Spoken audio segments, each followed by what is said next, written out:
Februari tinggal menghitung beberapa hari lagi, yang berarti ajang Piala AFF U23 2022 akan segera digelar. Berlangsung di Kamboja, tepatnya pada 14 sampai 26 Februari 2022. Timnas Indonesia U23 menjadi salah satu tim kandidat kuat juara karena berstatus juara bertahan. Untuk bisa memenuhi ekspektasi itu, tentunya pelatih Timnas Indonesia U23, Sintayong, harus membawa kekuatan terbaiknya untuk Piala AFF U23.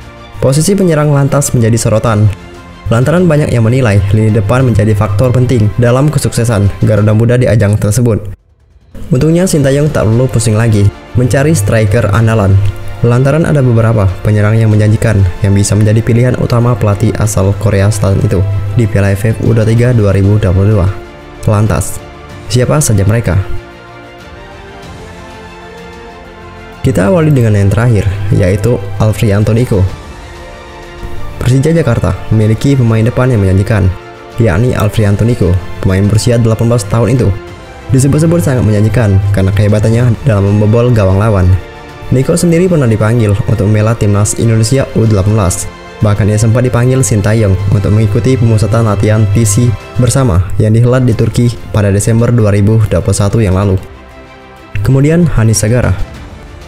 Sintayong diprediksi akan membawa sejumlah pemain yang tampil di Piala AFF 2020 untuk bermain di timnas Indonesia U23. Salah satu nama yang akan dipanggil oleh pelatih berusia 51 tahun itu adalah Hanis Sagara.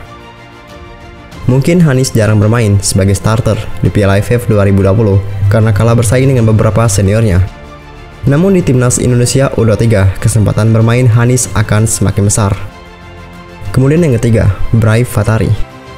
Selain Alfrianto Nico, Persija Jakarta juga memiliki Bray Fatari yang bisa diandalkan Sintayong di lini depan timnas Indonesia U23. Meski sejatinya ia adalah seorang gelandang serang, Bray Fatari tetap bisa bermain sebagai starter yang dapat dipercaya.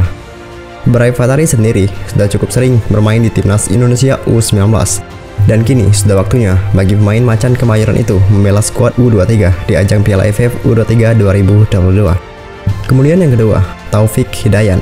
Taufik Hidayat bermain bersama Persija Jakarta sebagai penyerang.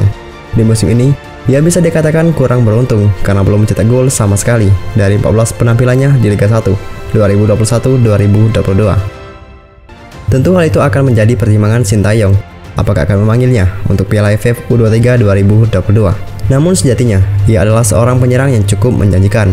Bahkan, pada Oktober 2021 lalu, Taufik Hidayat menjadi sorotan karena berhasil membobol gawang Australia U23 di ajang kualifikasi Piala Asia U23 2022 di Tajikistan.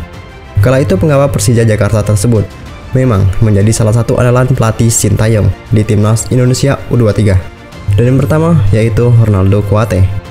Timnas Indonesia U23 bisa mengandalkan sosok Ronaldo Kuate yang merupakan pemain berdarah Liberia.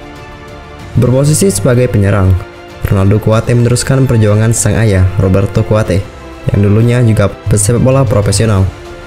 Ronaldo Kuate sendiri memiliki darah Jawa, tepatnya dari Yogyakarta yang berasal dari ibundanya.